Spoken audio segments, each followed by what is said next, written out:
probably one of the teams, or one of the few teams that our guest had not played for. That's the Danny Kaye Dodger song, one of my favorite baseball classics. And I've had this gentleman before. He's always a treat to have. A well-traveled veteran of Major League Baseball, Mets, Expos, Red Sox. I'm sure I don't have all the teams. I will if you gave me a couple of minutes, but he is down to earth, honest, tells you like where it is and like it is, and just a great guy to talk to. Played in the 1960s and early 1970s, a friend of this show, Jim Gosger. Jim, how are you? I'm doing good, Tony. It's staying warm here. We got a lot of cold weather. We missed all the snow. Seems you guys got all the snow. Went south of us, so I'm happy with that, but it's been awful cold here. Wow, and tell me something. You grew up around where you are, right? I'm right on the border of Canada. I'm in Port Huron, Michigan, about 50 miles north of Detroit. Now I'm right on Lake Huron. Understood. Now, how do you do a baseball season when I imagine you have late winters up there? Yeah, our high school begins their program usually in around the 1st of April, and it runs through till the end of the middle of June. So they don't really play a whole lot. We probably get about, I'm thinking, six or 8 weeks of baseball here, because it's so darn cold in March, and you know the kids. It's no fun playing the game in March when it's that cold. But they deal with it. You know, they get a chance to get out, and eventually it does warm up here, but it takes a while. And you have very, how could I put it? You probably have a non-existent fall and you go right into winter, I would imagine. Well, we've been very fortunate for the last 2 or 3 years. We've had warm weather right into the middle of October. So we've had an extended summer. Good. Which is nice for the kids, you know, that are playing ball. A little tough for the football because it's so warm. It really doesn't start to get cool here till around the end of October, even the 1st of November. But we've had a very, very mild winter this year. We usually get probably between 80 and 100 inches of snow a year here because it's right on the water. But this year we've only had about 27 inches of snow, so I can live with that. Yeah, no, for certain. Now, was that kind of hard in cold weather playing to get you scouted and recognized? Well, I was recognized when I started out because I was playing ball when it finally got warm. I was playing ball 7 days a week. I was playing on two travel teams. Just during high school, or when I got out of when I didn't graduate, but I was a junior. I was playing summer ball 7 days a week, so I had a lot of opportunity to learn the game. Mm-hmm. Of course, my dad was my biggest booster, and he kept right on me to play, to participate and play as much as I could. Understand. And it's something, because you always think of major leaguers, at least these days, they seem to come from south of the border or from other countries. And there can't be that many from northern Michigan. I mean, Jim Cott, that's who comes to mind for me. Yeah, we've had quite a few from our area here. A lot of the players that played with Detroit and back in my era were from around the area. Yeah, Detroit did that, right. K-Line and Lolich, McLean. I'm on Facebook with McLean right now. We talk all the time. Yeah, I love that. The local players here. See, I was never scouted by Detroit, and I always wanted to play for Detroit, but I was never scouted by Detroit. I had Cleveland, the Chicago Cubs, and Boston. And my dad did most of my negotiating as far as getting me to sign, and we ended up going with Boston because we thought we had the best chance of moving up in the organization with the Boston Red Sox. And you've watched a lot of baseball seasons as a student, as a player, as an ex-player, as a coach. We're starting another one, and the one question I did want to ask you is coming on baseball season 2017, the Major League Baseball game.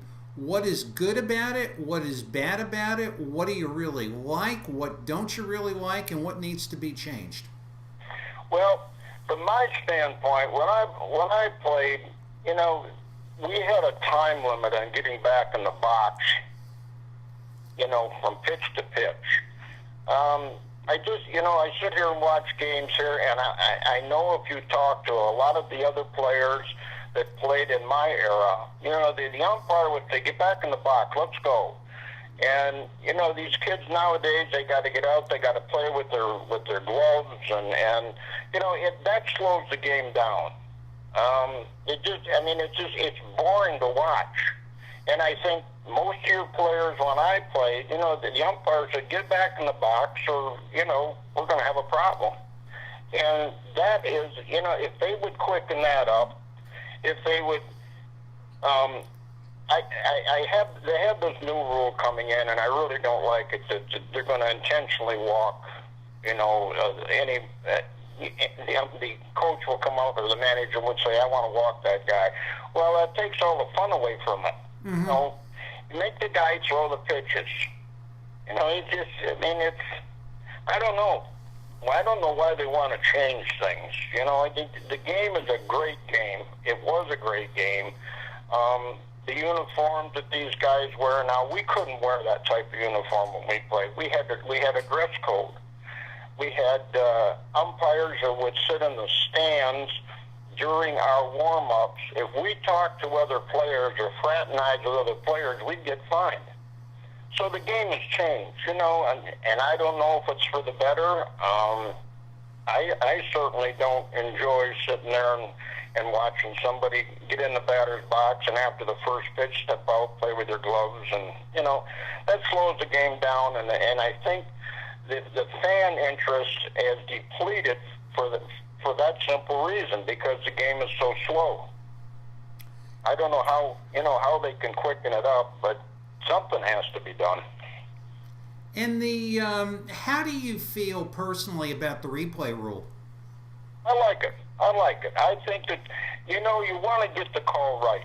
And I think in every respect of anything that you play, if you get the call right, then you got nobody screaming and hollering. And I like the replay rule. I think that it's, it doesn't take away from the game. I think there should be a time limit, a little quicker time limit. If a coach wants to challenge, he should immediately say, I want to challenge it. Don't sit there and say, wait a minute, I got to look on the monitor. You can see from just looking at the play without, having to look at a monitor. That's my feeling. That's my take on it. But I do like that rule, the replay rule. I think it's benefited not only the offense, but it's also benefited the defense. And you want to get it right. That's the main thing. You want to get it right. Now, as far as pitchers, back when you were playing, pitchers didn't want to come out of the game, and pitch counts, who the heck cared, and you pitched until you fell down on the mound. And today we're in this era of specialization. And that's one thing, Tony, that has changed the game. When I played, we carried 12 pitchers. You had 5 starters, 4 starters, and a spot starter. And the rest of the guys were relievers. You had certain guys that would pitch in the middle innings and certain relievers. But, most of your starting pitchers at that time, they never had a pitch count. You go as far as you can. The manager makes a decision, usually in the 6th or 7th inning, if he's having a good game. Mm-hmm. Now I can see where a guy gets hammered early and they take him out. But the feeling is now that with this pitch count, you'll never see a 31-game winner like Denny McLean was. You'll never see that again because it's so specialized. And I think it all comes from college ball. I think that most of your pitchers in college ball are burnt out by the time they get to play professional baseball, because in college it's a win-win-win situation for the coaches. And to me, I don't agree with that. I coached high school ball here for a period of 1 year, and I worked with the JV team. And I told all the kids, I said, listen, we're out here to have fun. You're not out here playing for money. I want you to enjoy the two and a half hours that you're out here playing. And I had good results. You know, the kids loved it. They enjoyed it. We worked on certain things 2 days a week, 3 days a week, and we played 2 doubleheaders and have the weekends off. But even in high school ball here nowadays, I go out to these games, and these coaches are working with these kids 3 and 4 hours a day. You can't keep their attention. And I think that's happened on the college level also. You know, they play enough games that they don't have to go through. You know, you start out with your spring training or your spring practice and get everything settled down and then go play. But the pitchers are just wore out. The pitching them, they don't carry a big enough pitching staff, I don't think, on the college level. And you know, that's an interesting thing that you bring up. There's a sports writer in New York, Phil Mushnick, our mutual friend Bob Lazari, is good friends with him. I've read Phil for years and years. And Phil is always writing about the fact that baseball games are too long. They start too late. There's not enough for kids. There's not enough afternoon games. Baseball isn't generating a young fan base.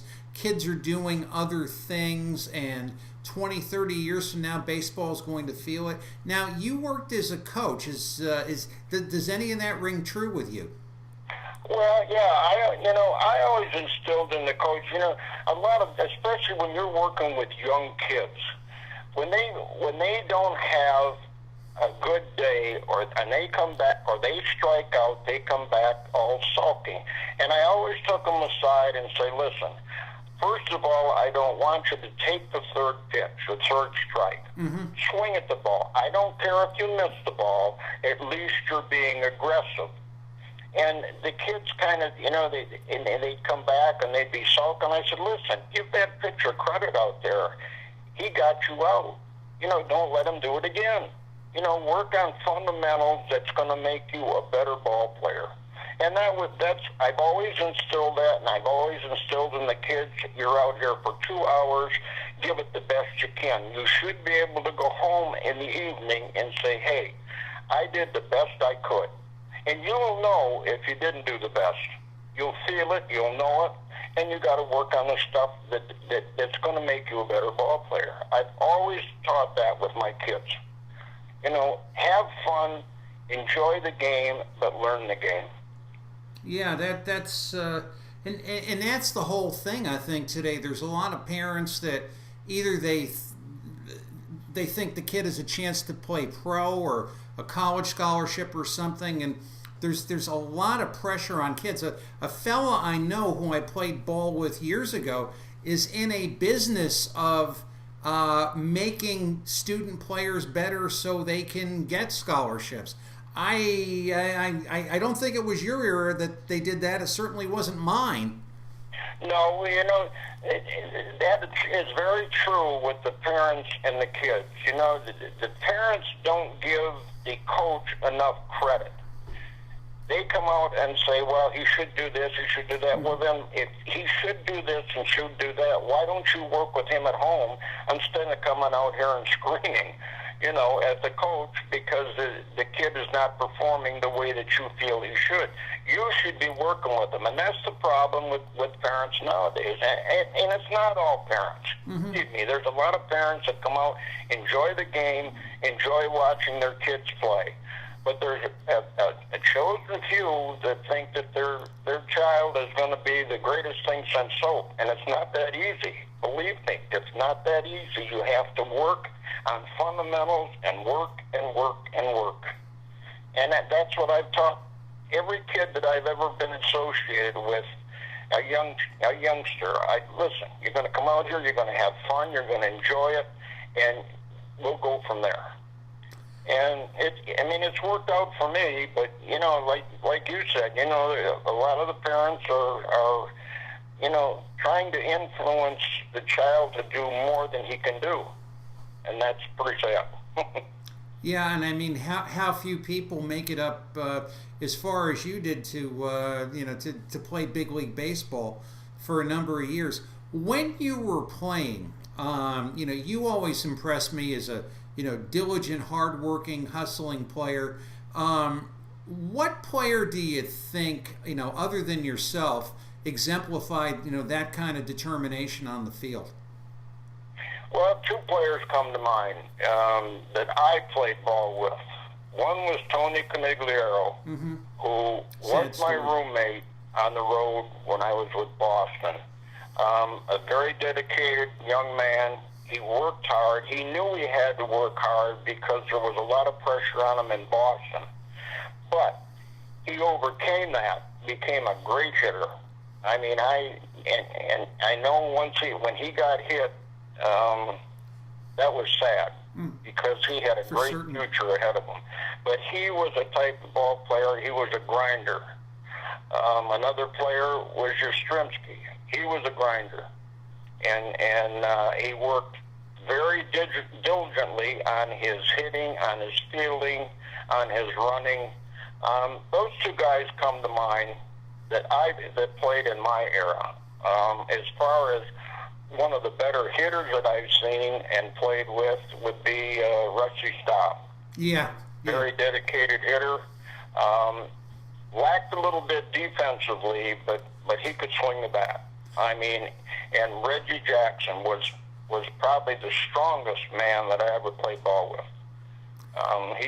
He was an all-around athlete also. So those four guys probably stick out in my era that I had the opportunity to play with and the opportunity to watch play and play alongside. And I learned a lot. I was, basically a reserve player or whenever I could get in there. But I was taught my first year by a little man named Eddie Popowski was my manager in Winston-Salem, North Carolina. He called me aside. He said, "Jimmy, if you want to make the big leagues, I want you to hustle." I said, "What do you mean, Pop?" "I want you to run in and off the field, hustle all the time." He says, you will get seen, and you will get pushed, and you will move. And I never forgot that, and I love that man. He was a great just a little guy, but what a great manager he was. But he had the determination that he was going to make major league ball players out of minor league ball players, and he did it. Petrocelli, we played together. Rico and I come up together. He made him a great major league shortstop. You mentioned Eddie Popowski, and all I could keep thinking was the Ken Burns baseball where Bill Lee had blamed him for holding him up on third base of what was going to be his inside the park home run in 1972, and the next year was the DH. Yep. But Pop was at when I first joined the club, and he didn't like you to be married.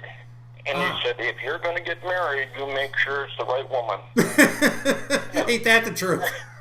I thought about that, but he had these little blue beady eyes, and he wasn't very big. He was probably maybe 5'5", 5'6", but he had that determination that he was going to make good ball players, and he was very successful doing it. And he was like a second father to me. If I had any problems, and any of the players had any problems, you could go in and talk to Pop, and he would make you feel good. It'd make you feel like you were wanted, and that's part of the game. You got to know that you're wanted, and you're doing something right. Mm-hmm. And he was good about it. He was good. On the major league level, the best manager I ever had was Alvin Dark, no question. When I played at Kansas City, he was the type of man that included everybody in the game. If you weren't playing, he would come down. He did to me many times. "What do you think we should do in this situation, Jimmy?" And I look at him and say, "Skip, you're the manager." He says, "No, give me your opinion." And from a player standpoint, to be able to sit there and enjoy the game and listen to him and watch him the way he managed the club, it was a delight. I love the man. So I was fortunate, Tony. I played for 13 years. I played with good managers. I played with some that weren't so good. But overall, I had the greatest 13 years of my life. And it's something that they can't take away from you. No doubt. Now, you had also played with Willie Mays. Played with Willie. I played with Willie when I got traded to San Francisco. The Mets traded me to San Francisco. I think it was in 69. I was with before I went to the Mets. I was with San Francisco in spring training, and I remember that I talked to. They sent me a contract. I'll never forget it. For I don't know. It was $18,000. And Horace Stoneham was the owner of San Francisco. So I wrote a little note back, and I said, Mr. Stoneham, I said, I think that I want to make $20,001. I said, I have a new Labrador Retriever, and he has to eat. I sent the note off. And it was funny, because about 3 days later, my wife says, there's a phone call here for you. I said, well, who is it? She says, it's San Francisco Giants calling. And I went, oh, God, I'm going to get in all kinds of trouble. So I answered the phone, and the woman comes on. She said, Mr. Stoneham would like to talk to you. And I went, okay. So he got on, and he said, Jim, he said, I got your letter. And he said, it's probably the funniest letter I ever read. And he said, I really like the way you worded it. He says, I'll have you a contract tomorrow sent out for $20,001. And I said, oh my God, I got off the phone and told my wife, I says, he believed me. But he did send me a contract for $20,001. Wow. But I was only in spring training with them, and then they traded me to Montreal. But we had, speaking of Willie, you have Star Joe, Willie, and Juan Marichal on the same team. And I mean, three great guys. And I had the opportunity, we went to Japan that spring. We were there for 2 weeks. And what an experience that was. And then Willie, when I was with the Mets, Willie was with the Mets for his last couple of years. Right. I watched him. Just a great guy. Yeah, and the funny thing is, I think Willie gets a bad rap when he was with the Mets because everybody remembers him falling down in the second game of the World Series in '73. But I tell them, you didn't watch Willie those years. He wasn't the Willie of old, but he showed some pretty interesting Willie moments from time to time. He was a great man. And it's funny, I took my boy. My boy was only about 4 years old. I took him in the clubhouse. And I said, Willie, can he get a picture with you? And he says, sure, Bugs. So he puts little John, my boy, on his lap, and he took a picture. And my son has got the picture. It's on his Facebook, and he's got that picture. And I go back and I look at that, and I thought, wow, that's pretty neat. Having a picture, my young son, my only son, having a picture with Willie Mays. To say, hey, kid, unbelievable. What a great guy he was. He really was. Boy, and what a time you lived in, my friend. Jim, I can't believe it. We're out of time, but the good news is it's great to know you're there, and we'll come back and have a few more beef sessions this year. How about that? Tony, that would be fine. I'm here all the time. I don't do much. I'm just hoping it gets warm so I can play a little golf, but that's just about it for me. Okay. Well, listen, great to have you. Great to be speaking with you again. Take care and have a great 2017 season as we follow it together. Thank you very much, Tony, and thanks for calling. I love you. Thank you. You too, Jim. Bye now. Okay. Bye-bye. And that was our pal, Jim Gosger. And we're going to be coming right back with a few retro movies and then magnificent moments of March. Say that 5 times fast.